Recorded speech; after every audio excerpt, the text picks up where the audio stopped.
hindi magliwaliw. Okay. Last na lang, isang share. Si-share ko siya sa... Okay, si-share ko siya sa isang page. Okay, last na lang. Okay. Yan, okay na mga kababayan, no? Na-share ko na.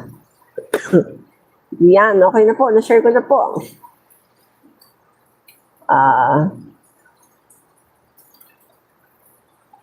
So, sana hindi tayo atakihin ng ating ubo, no? Ng ating asthma.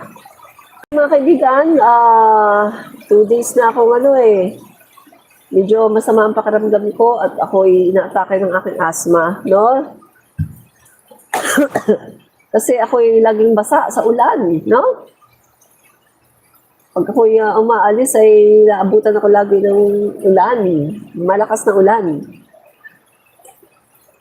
Kaya itong lately, kasakit po, no? Pero ito, okay na.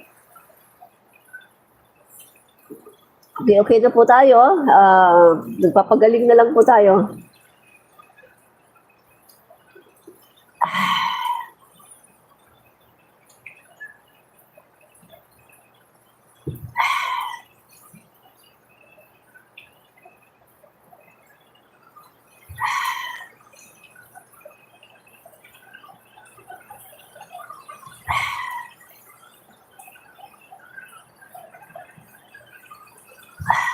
Mainit na tubig iniinom ko, no? Mainit na tubig.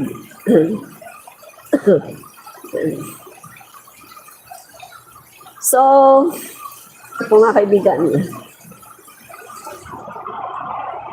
Nako, lalong lumalakas po ang ulan, mga kababayan, na lalo pong lumalakas ang ulan. Kamusta po kayo dyan, no?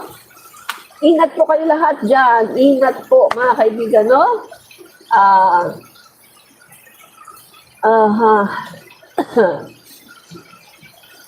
Basa muna tayo.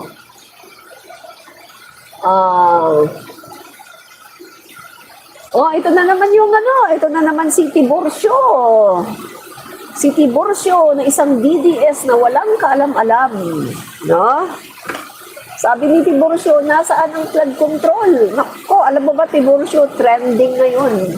Trending na naman ngayon ang Duterte administration. Dahil lumabas na taon-taon pala ay napakalaki ng pondo sa Duterte administration.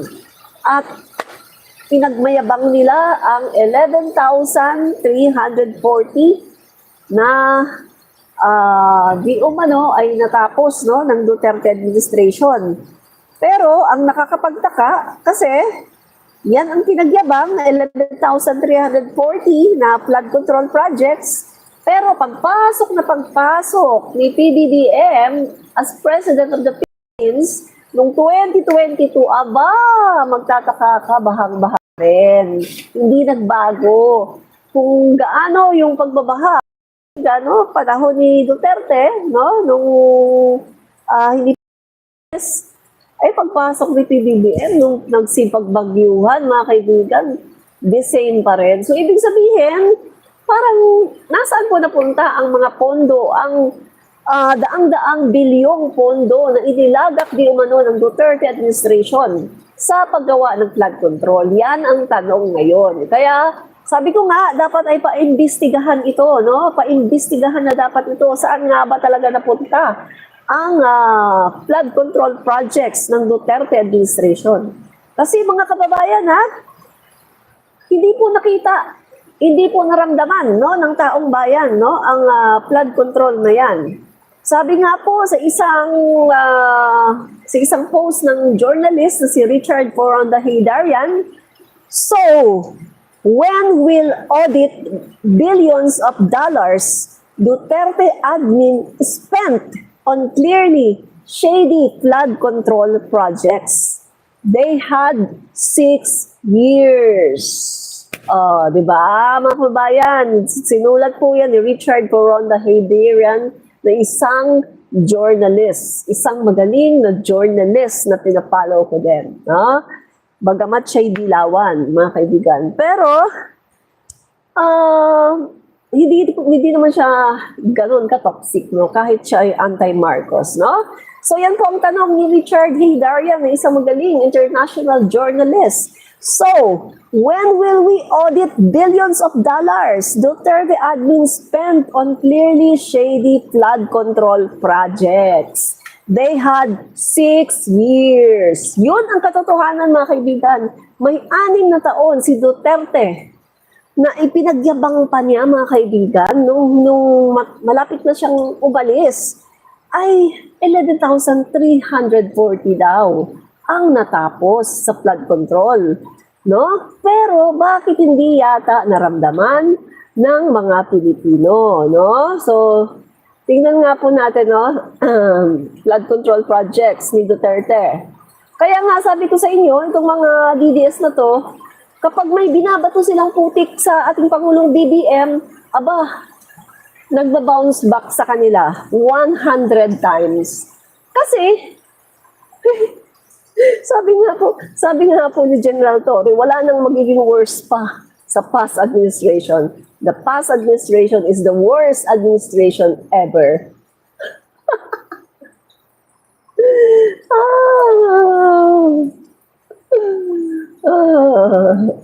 Nakakatawa, no? Nakakatawa.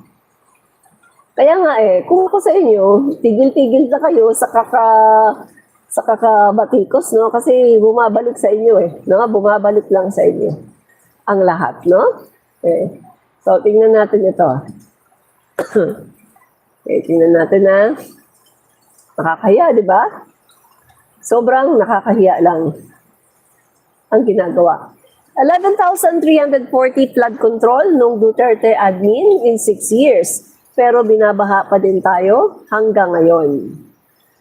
Yan So, the President's instructions were clear from onset. Sabi finish as many build projects as possible in the soonest possible time. Whoever gets the credit is none of our business. Sabi ganun So, ito pong sabi, no? 5 years after since President Rodrigo Duterte assumed position, DPWH Undersecretary Villar has completed a total of blah, blah, blah, blah, yung mga sinabi niya mga roads daw, and 11,340 flood control projects. Boom! Ano na, Tiborcio? Napahiya ka na naman. Yan ang sinasabi ko sa inyo. Kapag may binabato kayo sa Pangulo natin, napapahiya agad kayo.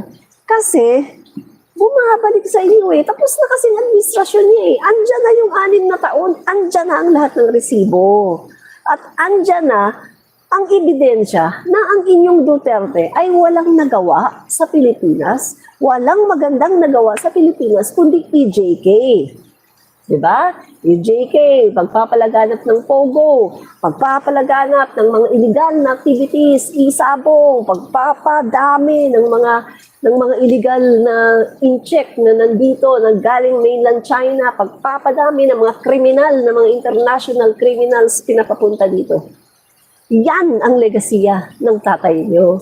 Kaya tuwing kayo ay bumabatiko sa Marcos administration, bumabalik sa inyo 100 times. Nakakahiya, di ba? Nakakahiya kayo. No?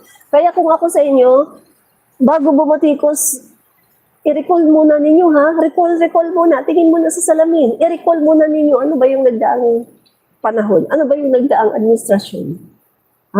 Kasi napapahiya lang kayo no? Napapahiya kayo. Grabe. Ang kakapal na ng mukha nyo, kahit napapahiya na kayo, ay hindi pa rin kayo nahihiya. Sobrang kapal ng inyong mukha, no? Nagmana talaga kayo sa mga idol nyong mga Duterte. Diba? Yan, no? So, noong panahon ni PRRD, naman ganun kalala ang baha. Kaya naman pala sinabi nga ng DPWH, no, na nung panahon na ni PBBM na pinapaayos ni PBBM ang mga drainage system ay hindi na daw natin naranasan yung baha na napakalala sa panahon ni Duterte. At yung mga bumabaha dati sa panahon, no, ni Duterte, ngayon hindi na bumabaha. May improvement sa panahon ng ating Pangulong Bongbong Marcos. Hindi katulad sa panahon ni Duterte na talagang grabe ang pagbaha. Diba? Yan yun mga kaibigan, no? So, tanggap-tanggapin nyo na ang katotohanan, no?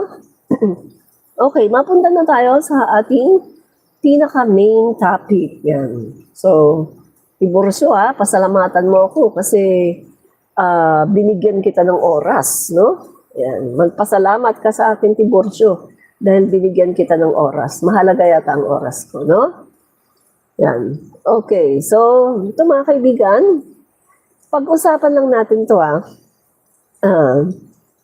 ang title, no, ng ating live, no, mga kaibigan. Actually, marami po tayong pag-uusapan, no, pero marami po tayong pag-uusapan at ito po ang ating uunahin. Okay. Ito po kasi mga kaibigan, so si Harry Roque mga kaibigan ay tila nagtatampo, no, dito kay Sara Duterte dahil hindi yata siya napagbibigyan at hindi kinukonsidera ang kanyang mga advices, no?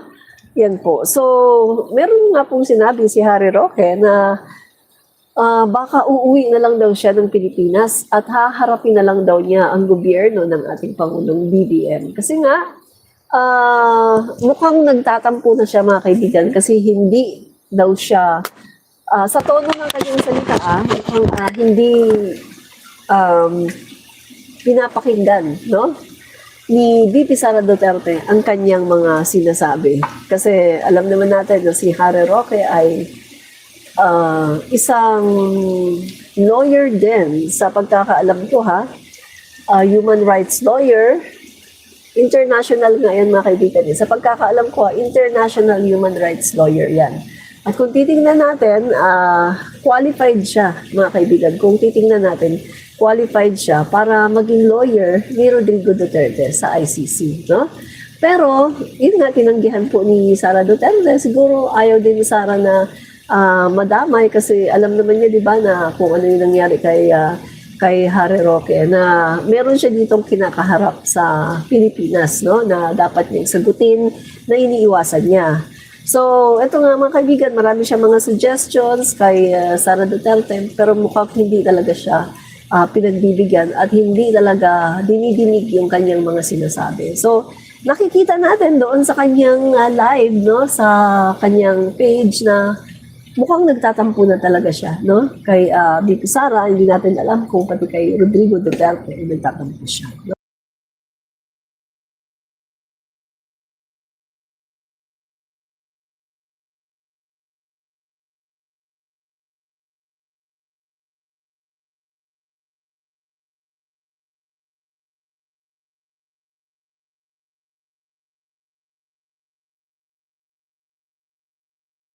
Yan. Then, mga kaibigan, no? Eto, source natin. So, para sa ay mapalaya, nakasalalay po yan sa legal na proseso at kung hindi ko makukuha yan sa legal na proseso sa ICC, gumamit ang ibang legal na proseso. At yun naman aking namungkahi dahil hindi na pagbibigyan ng pati. Nasa kanila po yan. Hindi po sila. Hindi po tayong matitinag sa pagbibigay ng suwestyon.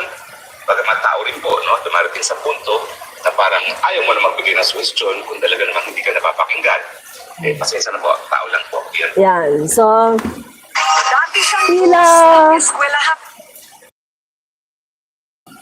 tila nagtatampo po, no, si Harry Roque, no? Na bakit ka pa nga naman bibigay ng suhestyon kung hindi ka naman na napapakinggan, no? So, kitang-kita po natin dito na medyo nagtatampo na po, no, si Harry Roque dito sa nangyayari na hindi po siya pinapakinggan, no? So, mga kaibigan, ano lang natin, atin lang pong i-flex ito, no? Itong ginawa po ng Tingog Party List yung kanila pong walang sawa na pagtulong sa ating mga kababayan nitong nagdaang mga bagyo hanggang ngayon mga kaibigan. Ang Tingog Party List ay patuloy po na namimigay mga kaibigan ng mga ayuda at ng mga relief goods, no? Quick response, mga kaibigan, in times of crisis, mga kaibigan, no? So, flex lang po natin ito, 370 million AKAP funds allocated for 37 flood hit districts with 10 million each for affected families. Oh, galing, no? Ang galing naman. 10 million each for affected families, led by Speaker Martin Romualdez and Tingog Party List in coordination with the SWD. No? Ang galing. Tapos, nakapag-distribute din po sila ng hot meals, mga kaibigan, noong July 22, sa Marikina, Barangay Malanday, 500 plus individuals ang recipient ng kanilang hot meals. And sa Quezon City, by for 1,000 hot meals served. And sa Quezon City, sa Santa Cruz, 389 served. And sa Agustin Evacuation Center sa Quezon City rin ay 500 served, no? 500 po na katao ang nasilbihan. At sa Rodriguez Rizal, Barangay Rosario, 1,305 served. At on the ground, mga kaibigan, no? On the ground support, relief ops in evacuation centers, terminal transit hubs, food packs, hot meals, and essential distributed with LGUs and volunteers. Supported, extended to other House members, local relief efforts. Yan. So, yan mga kaibigan, no? Wala pong sawa na tumutulong ang ating Tingog Party List sa ating mga kababayan. So, ito nga po mga kaibigan, no? Yung kanilang mga pictures na pinapakita po dyan, yung kanila pong pagtulong, no? Sa ating pong mga kababayan na nasalanta po ng bagyo. Marami pa po yan, mga kababayan, no? So, ngayon naman, ang pangalawang topic natin, mga kaibigan, ay eto po, kay VP Sara Duterte, no? Yung sa kanyang disaster response, mga kababayan, no? Eto nga po, sa gitna ng kalamidad at paghihirap ng maraming Pilipino, imbis na magpakita ng konkretong aksyon o tulong, puro walang saysay na pahayag lang ang ginagawa ni Sara Duterte at walang naitulong. Wala pang kabuluhan ang sinasabi, no? Wala na nga siyang itutulong, mga kaibigan, wala pang kabuluhan ang sinasabi. Ang sabi nga, mga kaibigan, kung wala kang maambag, ay manahimik ka na lang. Yun ang the best na maiambag mo, yung pananahimik mo. At huwag ka nang bumatikos, lalong-lalo na nakaharap tayo sa ganitong sitwasyon na kung saan ang mga Pilipino ay binabaha, di ba? Okay. So, ito mga kaibigan, meron pala akong papakita sa inyo, no, ng isang video na ginawa ko, no? Okay. Pinagkumpara-kumpara ko lang, mga kaibigan, no? Okay. Papakita ko sa inyo.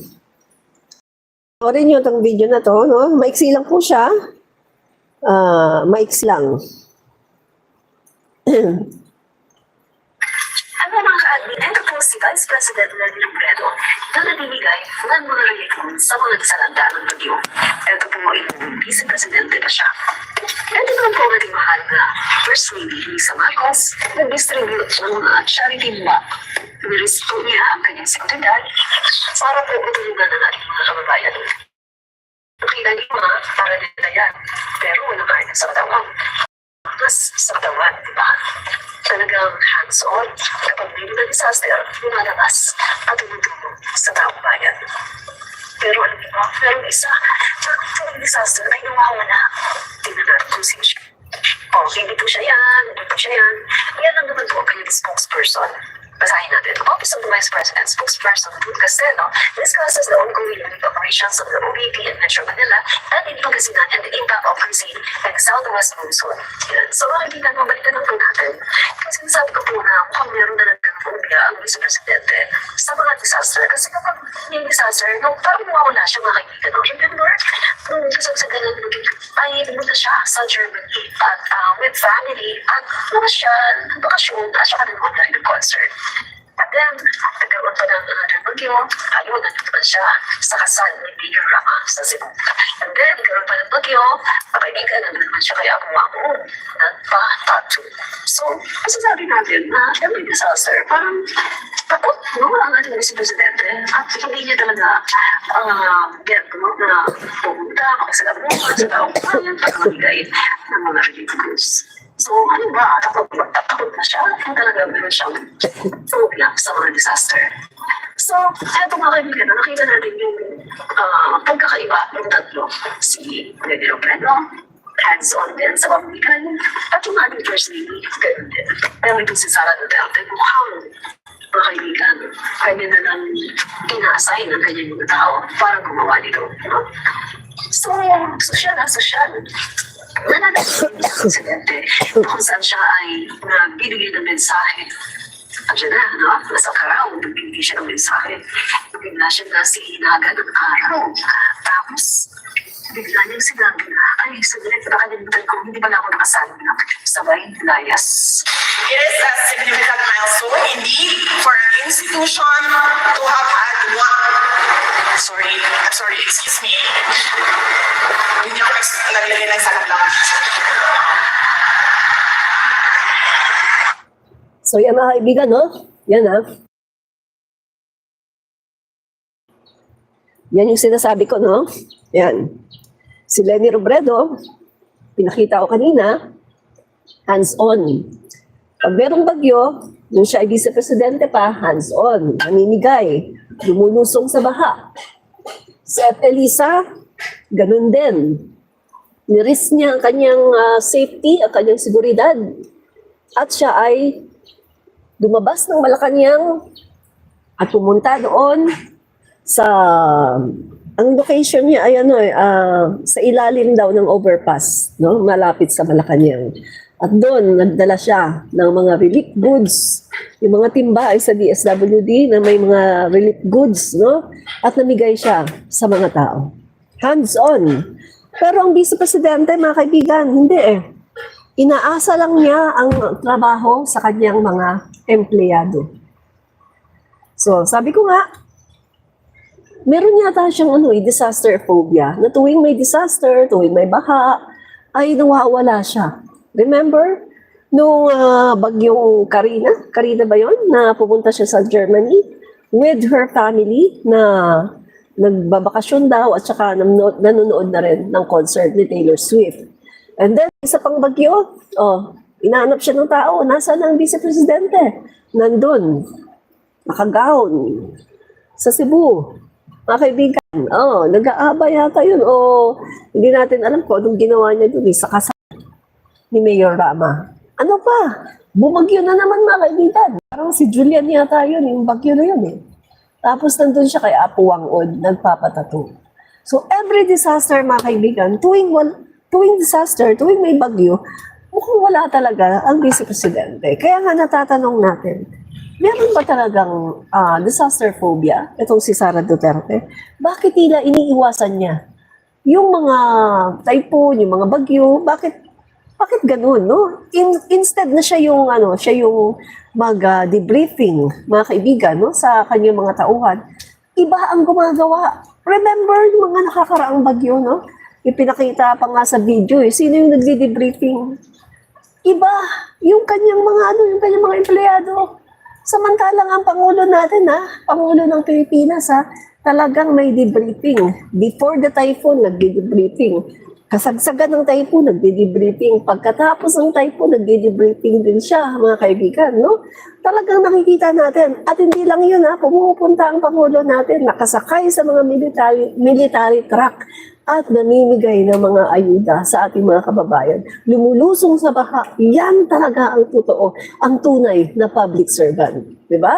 Yan mga kaibigan, hindi katulad ni Pipi Sara Duterte, na puro lang angas, puro lang yabang, pagkatapos na sikatan lang ng kaunting araw, umalis na. iniwan yung crowd kasi hindi daw siya nakapag-sunblock. Ang arte, di ba? Grabe mga kaibigan, sobrang arte. Akala mo ipinanganak na mayaman. Samantalang kita mo nga mga kaibigan, si Elisa Araneta yan ha. Tapos mayaman talaga yan, nakapag-asawa ng Marcos, mga kaibigan. May sarili pang firm yan, mga kaibigan. At talagang professor pa sa iba-ibang mga universities. Mataas ang pinag-aralan, mataas ang naabot sa buhay, at maraming accomplishments. Hindi katulad ni VP Sara Duterte na lawyer pero walang case, di ba? Pero si F. Elisa, mga kaibigan, low profile, simple. Nakaduster lang. At nag-jacket, lumabas ng Malacanang at namigay ng mga disaster, mga pang-relief no, sa disaster. So yan mga kaibigan, ang tunay na public servant. Kaya nga marami ding nagtatap kay F. Elisa na sana daw sa 2028, sana ay siya na lang ang tumakbo as President of the Philippines, no?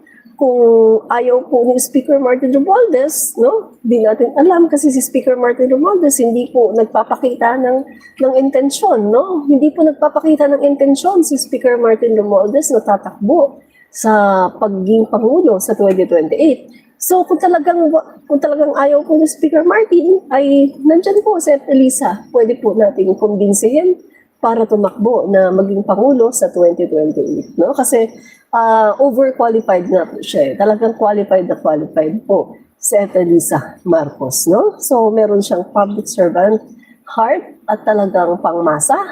At saka kayang-kaya po niyang i-adapt ang kanyang sarili. Ang makasama man niya ay mga elitista o mga may hirap na tao. Alam niya kung paano makisalamuha at talagang proven na po mga kaibigan. At marami po siyang nagagawa. First lady yan mga kaibigan. Hindi po siya hidalal ng taong bayan. Wala po siyang sweldo. Hindi po siya tumatanggap ng sweldo sa gobyerno. Pero mas marami pa po siyang nagagawa kaysa Vice Presidente ng Pilipinas na walang kwenta. Na sabi nga ng marami, may Vice Presidente ba tayo? Parang wala naman tayong Vice Presidente. Nasa ng Vice Presidente? Ando, namamasyal, nando, nasa pasyal ng pasyal. Pagkatapos sinisiraan yung turismo natin, sinisiraan yung Pangulo natin, sinisiraan ang buong administrasyon, sinisiraan ang mga Pilipino, tapos inaangat niya ang China, inaangat niya ang turismo ng China, at inaangat niya yung tulay ng China. Lahat, mga kaibigan, ng kasiraan sa Pilipinas ay ginagawa ng Vice Presidente. Tinanong nga, di ba? Tinanong siya kung pro-China siya. Sabi niya, I'm not pro any country at all.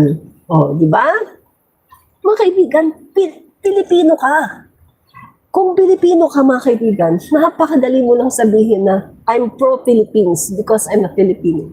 Hindi niya masabi, guys. Hindi niya masabi. Bakit? Ayaw niyang masaktan ang China. Kaya, para safe, sinabi na lang niya na I'm not pro any country at all. Kasi pag sinabi naman niyang diretsa na I'm pro-China, kitang-kita na yun. Talagang baka ipako siya sa krus ng mga kababayan natin. Di ba? Kasi Vice Presidente, tapos aaminin mo na pro-China ka. So, ginawa na lang niya mga kaibigan para safe, para hindi masaktan ang mga Pilipino. Kasi kung sasabihin niya I'm pro-China, masasaktan ng mga Pilipino. Pag sasabihin naman niya I'm pro-Philippines, masasaktan naman ang mga masasaktan naman ang China, vice versa, no? So, para safe, ang ginawa na lang niya ay sinabi na lang niya na I'm not pro any country at all.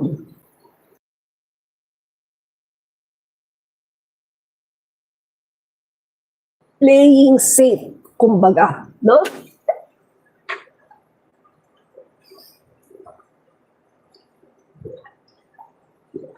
Playing safe po siya, mga kaibigan, si Sara Duterte, no? Playing safe. Dali guys, yan ko lang yung aking isang cellphone kasi parang konti na lang yung battery sa nagsaglit. So tayo dito, magsasabi lang tayo ng totohanan, no? No hold bars. Wala pong filter dito mga kaibigan. Ang ating komentaryo, no filter ito. No? Ang bawal lang po dito ay ang magmura, pero pwede po nating sabihin lahat po ng gusto nating sabihin dahil nire-representa po natin ang taong bayan na gusto nilang magsalita. Gusto nilang bumatikos sa Vice Presidente pero wala silang boses. Marami nga po mga kaibigan na nagpapa-thank you sa akin sa aking messages, no, sa aking PM. Maraming nagpapa-thank you sa akin dahil sabi nila mga kababayan, alam mo, Admin Rich, nagpapasalamat ako, no? Yung mga nagme-message sa akin, no? Nagpapasalamat ako, Admin Rich, nasabihin na. Kasi yung sinasabi mo, yan talaga ang gusto kong sabihin eh. Pero wala naman kasi akong boses eh. Wala akong platform. Ay yung post ko dito, hindi naman nakikita ng mga tao. Konti lang naman ang nagre-react. Oh. So, marami pong nagpapasalamat sa akin mga kaibigan dahil sabi nila, yung mga sinasabi ko daw, yun daw exactly ang gusto nilang sabihin. So, ako daw yung kanilang nagiging boses. So, sabi ko, ay maraming pong salamat kung ganoon. Kasi ang sinasabi ko lang naman po dito ay yung katotohanan lang naman po. Hindi naman tayo dito mag-fake news. Lalong-lalo na yung tagline natin, fight fake news, expose the truth. And in order for us to fight fake news, we have to expose the truth. Yan po yan mga kaibigan. Kaya hindi po tayo dito mag-fake news, yung katotohanan lang po ang ating sasabihin dito, mga guys, no? At lalabanan po natin ang mga fake news na yan sa pamamagitan ng pag-expose ng kanilang mga fake news na pinapakalat, no? Yan po guys, no? So, yan po guys, no? So, dali inom muna akong tubig at sabi ko nga sa inyo, di ba, lately itong mga nakakarang araw ay nabasa ako sa ulan palagi, mga kaibigan. So, ako'y nilagnat, no? Nilagnat, pagkatapos sipon, ubo, pagkatapos inatake ng asthma. Tapos ngayon medyo gumagaling-galing na ako, no? Medyo gumagaling-galing na.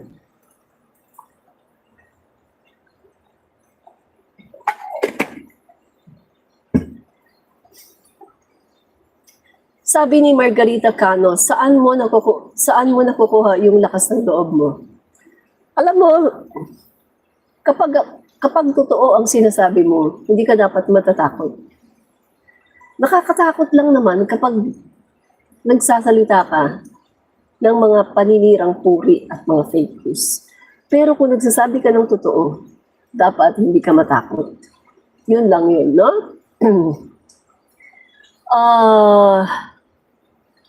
Sabi ni Ednaline Ibanez, wala kaming pake kahit atakihan ka pa. No? Kaya ka pala dito nagko-comment, no? Kasi wala ka palang pake.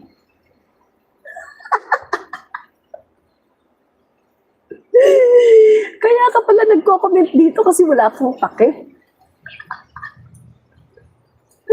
Okay, tuloy na tayo, no? Tuloy na tayo, guys. So yan na nga, no? Ang Vice Presidente ay palagi pong wala, no? Naninirang puri sa ating Pangulo. Pumupunta sa ibang bansa para manirang puri sa ating Pangulo at para iangat ang kanyang sarili. Yan po ang trabaho ng ating Vice Presidente na walang kwenta, no? Marami nga nagsabi, meron ba tayong Vice Presidente? Parang wala naman, hindi natin maramdaman. Sayang lang talaga yung binabayad natin dyan, no? Galing sa buwis natin, sayang lang yung binabayad, pera ng taong bayan. Nagpapasweldo tayo sa isang ahas, no? Na pagpupunta sa ibang bansa, sinisiraan ang ating bansa sa iba-ibang mga tao na nandun, lalong-lalo na sa mga foreigner, di ba? So, ahas talaga. Bukod sa buhaya, ahas ang ating pinapasweldo, di ba? Yan po mga kaibigan, ang katotohanan, no? Yan. So, tingnan lang natin to.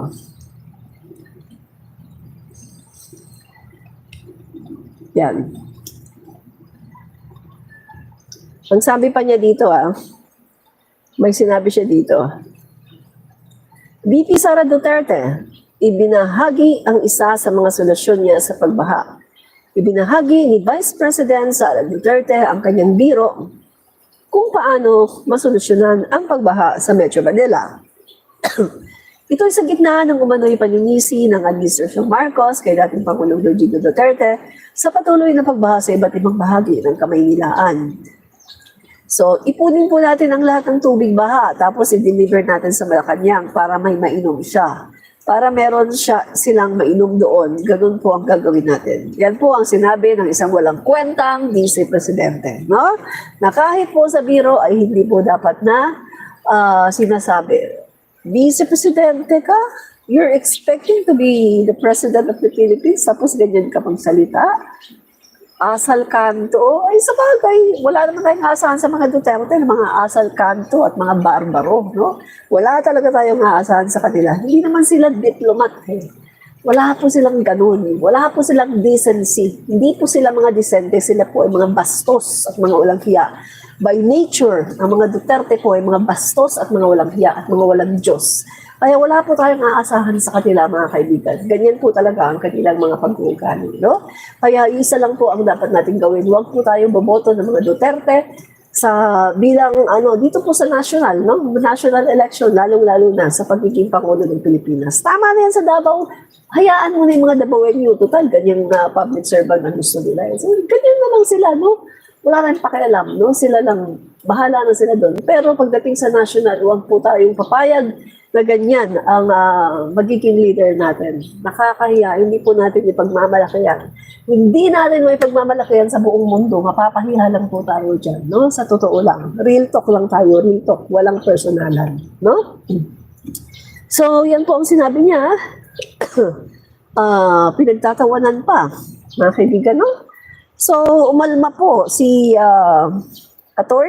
Yusek Attorney Claire Castro. Ang sabi ni Attorney Yusek Claire Castro, kinutya niya ang suhestyon ng Pangulo na ipunin ng tubig ulan para sa agricultural purposes. Alam niyo mga kaibigan, yung suggestion ng Pangulo ay isang napakatalinong suggestion na ipunin ang mga tubig ulan para sa agricultural purposes. Napakatalinong yan guys, napakatalinong suggestion yan mga kaibigan. Ang mga tubig baha kasi ay nasasayang lang, no? Nasasayang lang. So, naalala ko mga kaibigan, no? Nung kami maliliit pa, mahilig na merong kaming parang yung ipunan ng tubig, no? Na malaking-malaki siyang parang container na malaking-malaki na container. Tapos alam mo ba mga kaibigan, nakikita ko lang sa mga bahay, no? Na meron silang mga ipunan ng tubig, yung malaking-malaking na container. May tawag doon, nakalimutan ko. Meron din kami tangke, no? Tangke. So, yung tangke na yan, mga kaibigan, no? Pwede ka dyan mag-ipon, no? Ng tubig. At kapag dumating yung mga panahon na tag-init, no? Nawawala ng mga tubig, yan po, mga kaibigan, ay pwedeng magamit pang buhos ng toilet, pang laba, pang hugas ng plato. Mga kaibigan, nilalagyan lang yan ng chlorine, may nilalagay dyan ng mga solution para luminis yung tubig na yan at mawala yung amoy, no? So, yan po mga kaibigan ay napakatalinong solusyon na ibinigay ng ating Pangulong Bongbong Marcos. Dahil alam naman natin na ang Pilipinas ay punong-puno talaga ng bagyo, no? From A to Z. At kung tama nga naman mga kaibigan, mag-iipon tayo ng mga tubig baha. Pagdating ng El Nino, mga tagtuyot, ay wala tayong problema sa irigasyon, mga kaibigan, no? Kaya para sa akin, napakatalino ng suggestion na ito ng Pangulo. Pero hindi ito mag-gets ng isang pang grade 1 na utak ng Vice Presidente. No? Hindi niya mag-gets at ito ay kanyang pinagtatawanan. Yan po mga kaibigan. Kaya nga sinasabi ko sa inyo, ang isang Vice Presidente na katulad ni Sara Duterte ay hindi po pwedeng maging Pangulo ng Pilipinas dahil ang level po ng kanyang utak ay pang grade 1. Grade 1? Hindi nga eh. Kinder nga lang, nursery pa, no? Nursery. Grade 1 kasi marunong na mga kaibigan. Pero ang Vice Presidente natin, kung titingnan mo yung mga sinasabi niya, talagang parang wala siyang utak. No? Para siyang tao na naglalakad na walang utak. No? Ganun po mga kaibigan. Okay. So ano pa? Sorry ano lang tayo dito direct to the point lang tayo dito. Hindi tayo mag-sugarcoat, no? Direct to the point lang tayo. Katotohanan lang yung sinasabi natin dito, no? Yan. So, tingnan natin. So, yan nga mga kaibigan, no? Yung kanyang mga sinasabi ay walang kakwenta-kwenta. Naturingang vice presidente pero walang kwenta ang mga sinasabi. Yan.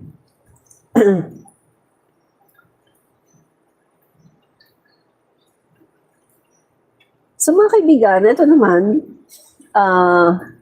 dumaan sa aking newsfeed lang Ito pa lang si Basti Duterte, naghamon Alam mo mga kaibigan, itong si Basti Duterte ay parang lang to no? Tatay niya naghamon kay Saldi Carbonell. Nung tinanggap ang hamon, hindi sumipot. Tatay din niya, hinamon si Justice Carpio, magdebate, nung tinanggap ang hamon, hindi sumipot, umayaw, no? So, ganito po mga kaibigan, ang mga ugali ng mga Duterte. Mahilig po sila maghamon, pero kapag sila po ay tinatanggap ang hamon nila, ay umuurong po at sila po ay mga takot. So ngayon itong si Basti pala, no, si Basti Duterte ay naghamon pala kay General Torre, no? But si General Torre po ay hindi siya inurungan, no? Ito po. Torre accepts Basti Duterte's challenge for fight, but wants it to be a charity boxing match. Tama nga naman mga kaibigan, no? Correct na naman, di ba? Kasi kung maghahamon siya, si Basti, ng boxing, pagkatapos wala namang kwenta, parang maghahamon ng boxing, magbo-boxing sila pa. Para saan? So tama po itong ginawa ni General Torre. Sabi niya, okay, sige, tatanggapin ko yan, pero gawin natin charity. No? Charity, kumbaga, charity fight, no? Na ang proceed nito ay mapupunta para sa mga taong mahihirap. No? So tingnan po natin kung i-accept ito ni Baste. Ay alam naman po natin ang mga Duterte, mahilig lang silang maghamon. Pero kapag tinanggap ang kanilang hamon, ay umuurong po sila kasi sila po ay mga totoong duwag. Diba? Duwag po sila Wala pong mga binatbat yung mga tao na yan. Duwag po yan. Kung makikita mo, kaya lang po sila tumatapang dahil sa kanilang mga gwardiya at kanilang mga private army. No? Kaya po sila tumatapang. Pero pag sasabihin mo na sila lang, wala yan. Wala yan mga kaibigan. Mga duwag yung mga yan. No? Duwag po sila.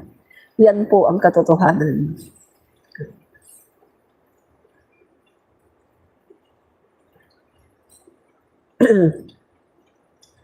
Okay. Ito pa. Banat ni Trump sa Duterte administration. Nagpatutsada si US President Donald Trump sa foreign policy ng administrasyon ni dating Pangulong Rodrigo Duterte. I know you had some problems with another president and it was not your fault. It was the president's fault and the country was maybe tilting toward China. But we untilted it very, very quickly. Sabi ni Trump sa pulong nila ni President Bongbong Marcos. Yan. So, yan po mga kaibigan, yan po ang sinabi ni Trump. At sabi po ni Trump ay napaka-top, no? Top negotiator daw itong si PBBM, no? Na mga kaibigan. At mahal na mahal daw ni PBBM ang Pilipinas, no? Yan po. So, mayroon pong breaking news. Okay, basahin na natin itong breaking news, no? Ngayon lang.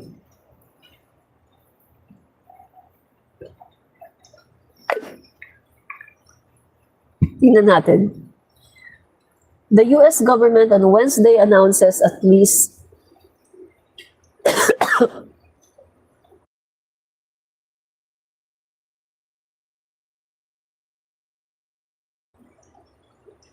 Sandali. Basahin mo natin si Benson. Mga DDS nakakahiya. Digong nyo nakakulong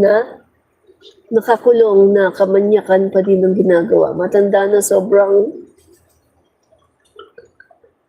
manyakis talaga. Ay, naku, tama ka, Benson.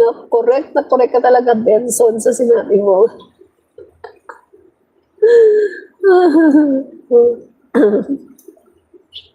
Correct ka talaga, Benson, no? Tama po. Sabi ni Edja Laure, dapat hiwalay tax ng Visayas at Mindanao. Nakakahiya kayo dyan sa Luzon. Aba, Edja Laure, hindi mo ba alam na ang Luzon at saka Metro Manila ang talagang nakakatulong sa Mindanao? Hindi mo ba alam yun? Kaya kayo dyan nabubuhay dahil sa napakalaking tulong ng NCR at ng Luzon sa Mindanao. Hindi mo ba alam yun? No? Hindi mo alam? Alam mo, ito sabihin ko sa iyo, isang malaking ebidensya na hindi nyo kaya sa Mindanao. Ako, taga Mindanao ako. Taga Mindanao ako. Misamis Oriental. Nandyan lahat ng kamag-anak ko sa Mindanao. Ang pamilya namin, no, ng mother ko, sa pamilya, kami ang nauna na mag-migrate sa Manila. Lahat nasa Mindanao. So, nagsunuran na lang ng iba. Ito sasabihin ko sa iyo, Edja Laure. Kung ang Mindanao ay talagang mayaman, tanungin kita, bakit ang mga taga Mindanao nagpupunta lahat dito sa Metro Manila at sa Luzon at magtatrabaho? Ang Mindanao, mayaman sa natural resources. Walang problema pagdating sa pagkain, no? Yung pag sinabi mong isda, maraming isda doon. Punta ka lang ng aplaya, no? Pagkatapos makakabili ka ng mga fresh na mga isda dahil may mga mangingisda doon, no? Yan, nagagawa namin yan nung nasa Mindanao pa kami. Walang problema sa mga livestock. Baboy, lechon, walang problema. Manok, ang dami doon. Bigas, wala din problema. Noon, nung nandun pa kami, ewan ko ngayon kung anong sitwasyon. Prutas, ay naku, ang prutas doon. Ilalagay lang dyan sa harapan ko. Prutas, lansones nga eh. Grabe, ang dami. Ang lalaki ng mga saging, mga papaya. Grabe.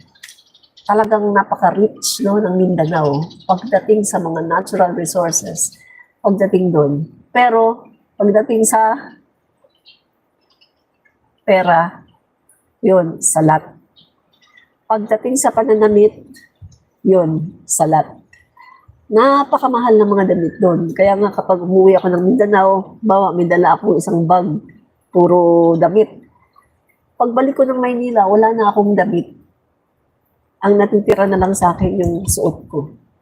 Kasi aarborin lahat yun. Kasi nga mahirap na bumili ng damit doon dahil mahal ang mga damit sa Mindanao. At medyo salat din sa pera. Pero pagdating naman sa pagkain, hindi ka naman talaga magugutom sa Mindanao. No? Sa tingin ko, may kakulangan lang talaga no, sa pamamahala sa Mindanao. Pamamahala ng mga LGUs, pamamahala ng mga governors, ng mga local government sa Mindanao, may kakulangan lang talaga. Hindi nila na-address yung mga pangailangan ng mga tao para hindi na pumunta ng Metro Manila at sa Luzon, no? Para magtrabaho. My God! Yung mga kamag-anak ko nga lang dami pumupunta. Metro Manila, Luzon, pupunta ng ibang bansa.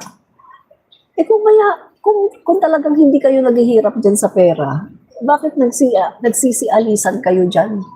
Tapos gusto niyo pang ihiwalay ang Mindanao? Ano na mangyayari sa inyo? Mamumulubi na kayo. Kapag may mga disaster, sinong tutulong sa inyo? Yung Luzon at ang NCR talagang maraming tulong sa inyo, lalong-lalo na kapag mga ganitong nakakaranas kayo ng mga disaster. Huwag ako taga Mindanao ako, alam ko yan. Alam ko ang buhay sa Mindanao. Kaya huwag ako, no? Kaya yung sinasabi mong ihiwalay ang tax, hello, hello! Malaki ang tax ng Metro Manila at ng Luzon. Yung Mindanao, kaunti lang. Diba? Hindi nyo kakayanin. Sa totoo lang, hindi nyo kakayanin. So,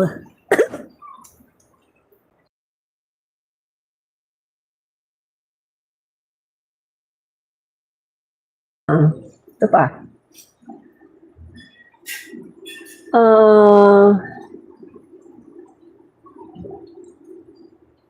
Ito, si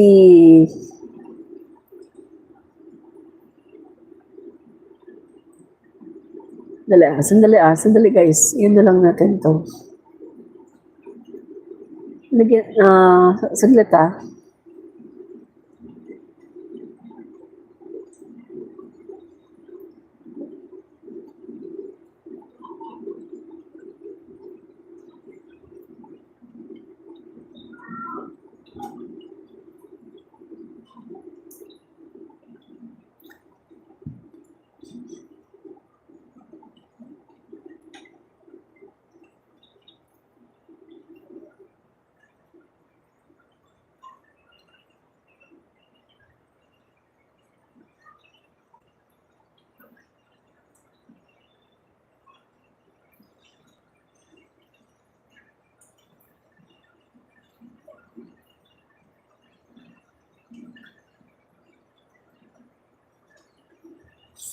Yan, okay. Okay na, nilagyan ko lang ng caption Nakalimutan ko lagyan ng caption ng post ko. Yan. So ngayon mga kaibigan, eto pasadahan lang natin ito, no? Ito pong si Secretary John Vic Remulla ay nagsorry, no? Nagsorry po siya. Sabi po niya, siguro hindi nila ako naiintindihan, pabiro talaga ako. Hindi ko naman minamaliit ang pinaghihirapan nila. Ang ginagawa ko lang, ang pagpapaalala ay ginagawa ko mas magaan para hindi negative vibes lagi ang naririnig. No, yan po ang sinabi ni Secretary John Vic Remulla. Apologize for the humorous post of his department for the announcement of class and work suspension due to the bad weather. So sabi po ni Secretary John Vic Remulla, mga abangers sa Pampanga at Cavite, sorry na, wow, mali ako. Kasama kayo sa walang pasok. Manual kasi ang pagkopya ko ng kodigo mula OCD. Chill lang kayo mga bro, mahal ko talaga kayo, sorry na, sabi niya. Alam niyo mga kaibigan, no? Yung ating mga judgmental na mga kababayan natin, lalong-lalo na yung mga DDS, no, na galit po sa magkakapatid na Remulla dahil po sa participation nila sa administrasyon ng ating Pangulo, ay eto po, kanila pong binabatikos ay unprofessional daw, no, si Secretary John Vic Remulla, dapat daw palitan na, tanggalin na daw, unprofessional. Bakit daw ginagawang biro? Excuse me lang ha, FYI. Ako taga Cavite, no? Dito na ako sa Cavite. For how many years? 30 years. No? 30 years na ako sa Cavite. At itong governor namin yan si John Vic Remulla kinuha lang siya na DILG secretary ni PBBM, pero governor namin yan dati. No? So, ganyan po talaga siya. Ganyan talaga siya mag-announce, may mga halong joke, no? Biro, kaya nga maraming nag-aabang sa kanya, kahit yung mga iba-ibang bayan, no? Mga kahit taga Laguna, inaabangan siya, taga Las Piñas, no? Inaabangan yung kanyang mga announcement kasi nga natutuwa sa kanya. So, para sa akin, no, walang problema dun sa kanya, the way na mag-a-announce siya, walang problema. Kasi nakakatuwa, di ba?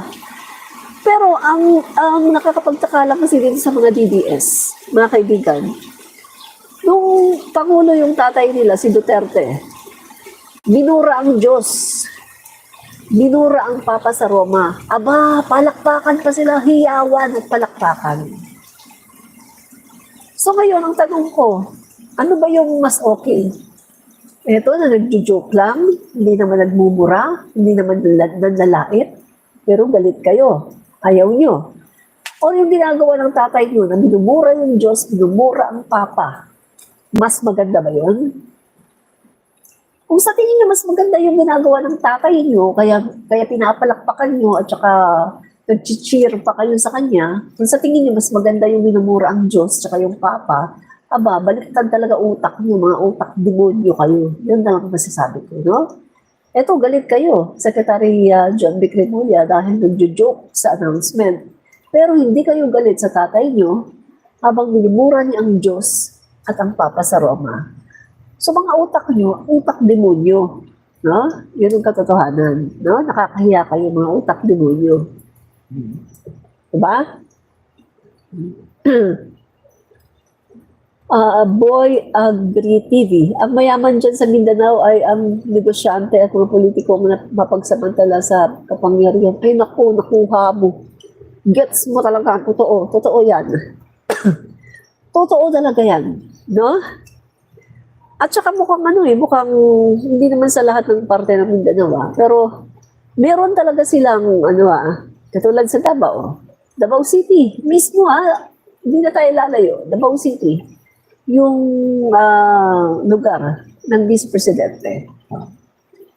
Davao City, kinikip nila dyan, binimaintain nila yung mga informal settlers, yung mga squatter, kinikip nila, ayaw nilang matanggal dyan mga squatter.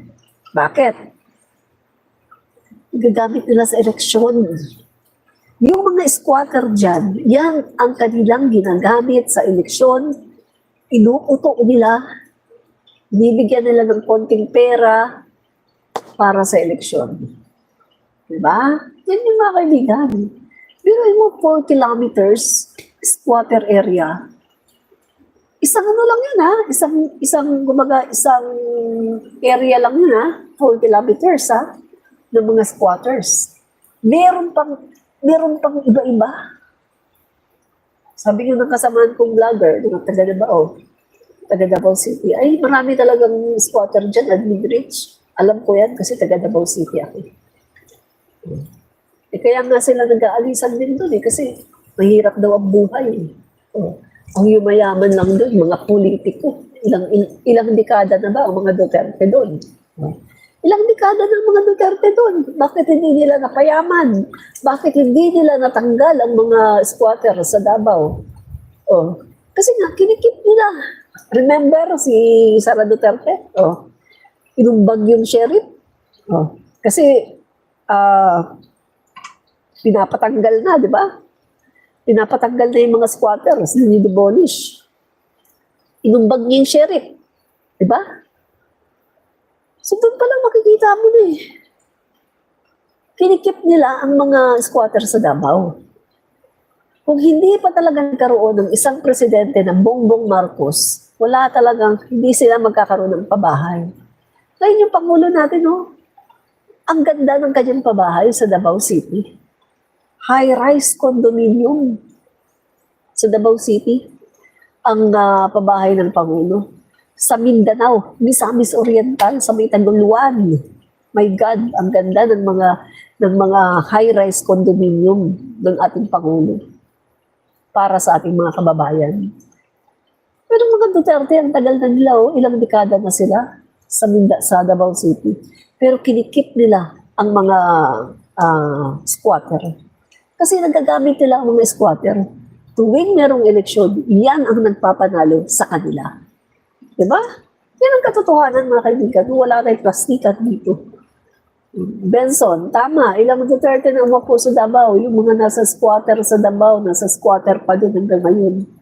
Correct. Hindi sila pinapaalis doon. Kumbaga hindi nilelevel up yung kanilang kabuhayan. Pwede naman silang paalisin doon, ilipat sa iba, no, na maayos na pamumuhay.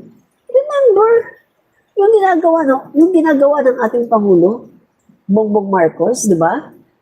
Eh dito nga lang sa Metro Manila, ang dami yung mga pinaalis ng Pangulo natin sa mga nakatira sa creek, mga nakatira sa dyan sa may mga yung mga gilid ng tulay. Ang dami dyan pinaalis ng Pangulo natin at ililipat doon sa ginawang bahay sa may Cavite, sa relocation. Kumpleto. Diba? At bukod sa pinalipat sila doon, binigyan pa sila ng pera at prinobide pa yung kanilang mga truck para paglipat sa Cavite. Pagkatapos, binigyan pa sila ng ATM. At ang ATM na yun, mga kaibigan, ayan yung dyan ilalagay yung kanilang monthly salary. Kasi yung mga inilipat doon sa Cavite, mga kaibigan, ay binigyan sila ng trabaho doon. At yung trabaho nila doon ay doon din sa construction ng mga pabahay sa Cavite. Tapos yung kanilang sweldo doon na nilalagay sa ATM. Anong sabi doon nung in-interview? Magkano daw yung kanilang yung binibigay monthly? Ang sabi, mga kaibigan, parang sa pagkakatanda ko, for 6 months, libre sila, wala silang babayaran. Then, after 6 months, ay magbabayad na sila ng 400 monthly. Grabe, mura naman, 400 monthly. Napakamura naman, mga kaibigan, no? At pag tinignan mo naman yung mga pabahay ng Pangulo natin, ay napakaganda. At hindi naman substandard. Talagang may pagmamalaki mo naman, di ba? Pero, kung tataka kayo, hindi po yan nagawa ng Duterte sa Davao. Kinip po nila, they keep the squatters in Davao City. Kasi yan ang nakakatulong sa kanila pagdating ng election. Diba? Make sense? Yan. So, naka-1 oras na pala tayo. So, mga guys, end na muna natin ito. Tapos maya-maya, babalik po tayo for another live and for another topic. Maraming po salamat. Ito po si Admin Rich, mga kababayan. Yan. Maraming po salamat. Dali, shout out ko muna kayo, no? Shout out ko muna kayo. Lynn Mariano, maraming salamat. Romeo Tabamo, maraming salamat. Tiburcio, Jao of Channel, Virgilio Mahingo, Rino Angel, salamat. Pedro Pendoco, salamat po sa panunood. Javid Hamid, salamat po. And Del Aninuevo, maraming po salamat. Eddie Greg Kilab, salamat po. And Ruth Mabanglo, Esther Scott, salamat po. Queenie San Rizaldo, salamat po. Maraming pong salamat sa panonood. And then, Manolo de la Paz, salamat po. Chona Rubio and Zeno Mega, salamat po. OFW The Explorer, maraming po salamat. Vocals TV Vlog, salamat po. Jules Music and Lyric Channel, thank you. Nene Gendrala o Gendrala, salamat po. And Margarita Cano, thank you. Joseph John Alas, thank you po. Salamat po sa panunood. And Lynn Balustre, thank you po. Margarita Cano, thank you po sa panunood. Sino pa ba? Eddie Resonable, salamat po sa panonood. At hello Jet, yan, salamat po. Ronald De Chavez, thank you po. Sajor Pimura, and sino pa ba? Cherry Red, salamat po sa panonood. Adriana Arsiaga, Madrid Mangmangyan, salamat po sa panonood. And Eddie Resonable, salamat po. Thank you sa panunood. Yan. And Margarita Cano, Pretty Eagle 888, salamat po sa panunood. At si Sajor Pimura, salamat po sa panonood. Pretty Eagle 888, thank you. And Archie Lacson, maraming po salamat sa panonood. Eddie Resonable, salamat po sa panonood. At sino pa ba? John Yayas, yan. At sino pa ba? Pretty Eagle 888, Renz Art. Sino pa ba? Althea, Sajor Pimura, yan. Kabokals TV Vlog, yan.